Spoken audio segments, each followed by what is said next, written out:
This is Jeffrey Wright. You're listening to The Story. This season celebrates the unknown backstories of African-American trailblazers that changed the world. You'll get to walk a mile in their shoes, and their identity is secret until the climax. Hey everyone, this is Stephanie from The Mission. This season of The Story is brought to you exclusively by our friends at Salesforce, a company that is committed to building a path toward equality for all. This is the story of a woman who hit rock bottom but didn't stay there. Today's story is called Losing Everything and Finding Yourself. And now, on to the story. Her scalp burned.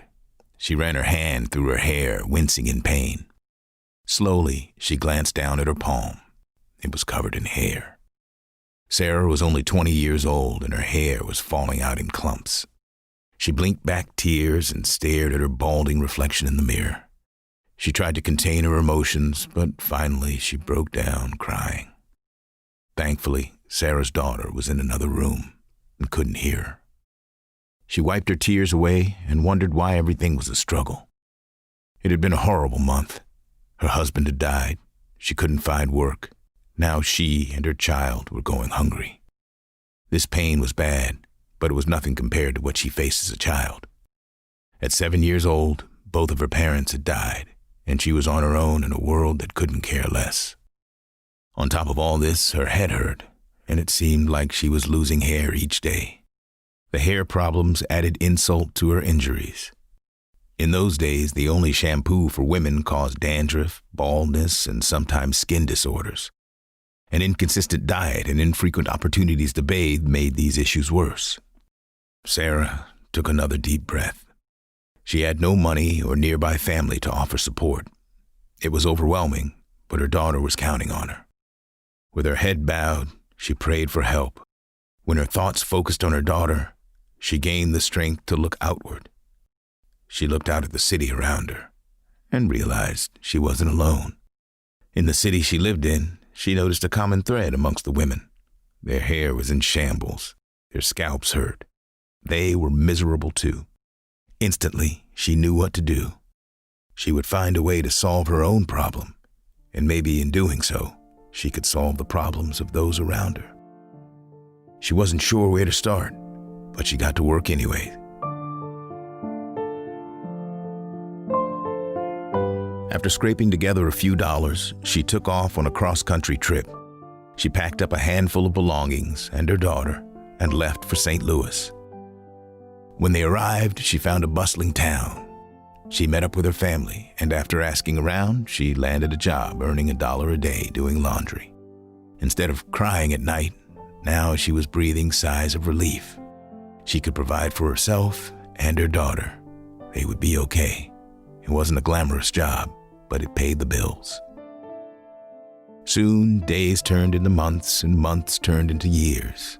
Eventually, Sarah turned 35, and she was still doing laundry. At work one day, she met a woman who was selling hair care products. They struck up a conversation, and the woman offered to hire her.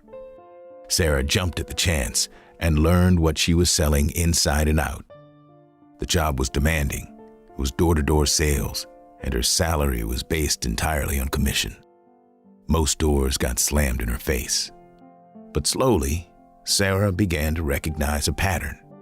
For every 100 doors she knocked on, 10 people would listen to her pitch, and of those 10, 1 would buy. The work of getting to that one person who would buy was tough, but like clockwork, the numbers added up. She reveled in the predictability of the pursuit. On those rare days when she heard a yes amidst the seas of no's, her heart would leap.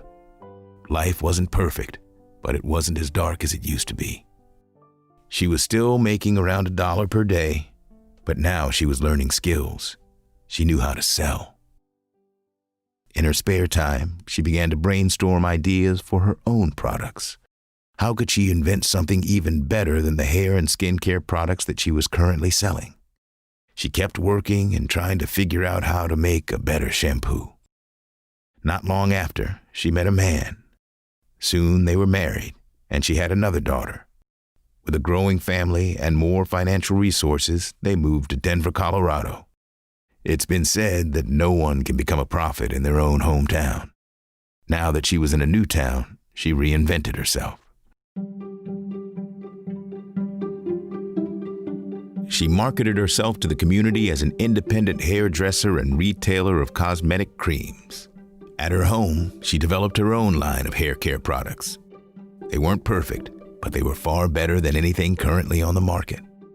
Her new husband helped. He had a knack for advertising and promotion, and soon the two of them had their own line of hair care products. After that, she hit the streets and was no longer selling just a product. She was selling something she had put her heart and soul into. It was something that she believed in, and that was personally helping her. Soon, she was teaching the other women in the community how to groom and style their own hair. She taught them what to avoid and saved many from the harsh chemicals that resulted in the hair loss and pain that had plagued her.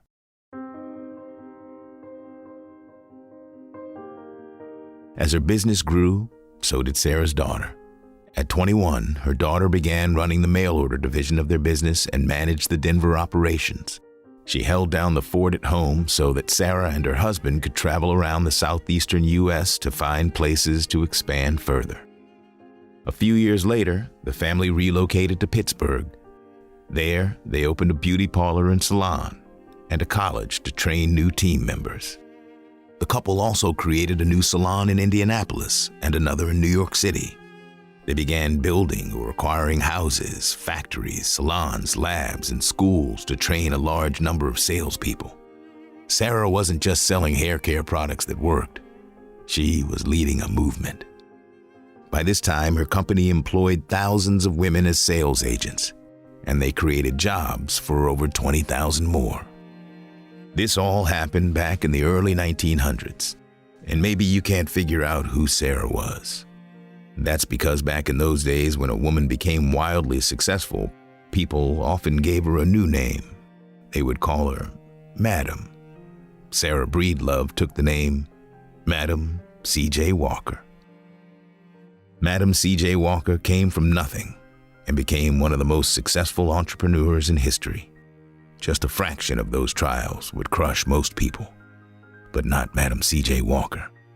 She had faced the dark night of the soul and triumphed. She learned how to love and care for a single person, her daughter. In doing so, she had learned to love and appropriately value herself. By valuing herself, she created a product to stop the ways in which she was hurting. Now she was in a position to reduce the suffering of everyone else facing a similar problem. She had gone through the proving fire of circumstance and mastered fate. Her business continued to thrive 62 years after her death and was sold to Sephora in 2016. Madam C.J. Walker blazed a trail and left a path for others to follow. Along the way, she would repeat one of her favorite sayings to anyone she met who was struggling or aspiring to greatness. That saying is simple, powerful, and still rings true today. Don't sit down and wait for opportunities to come. Get up and make them. That's her story. What's yours going to be?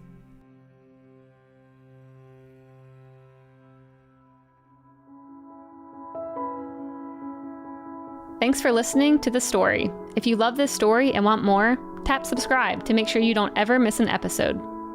Thank you again to our presenting sponsor, Salesforce. Learn more about how they are creating a workplace where everyone can be their full, authentic selves by empowering employee resource groups like BOLDforce for Black employees and allies to lead the way as equality trailblazers. Salesforce created a special report called The Impact of Equality and Values-Driven Business, which you can read by clicking the link in our show notes. The Story is created by The Mission, a veteran-owned media company and podcast network. To get more stories like this one, you can subscribe to our daily newsletter at mission.org. The Mission creates custom podcasts and original content in partnership with world-class companies like Salesforce.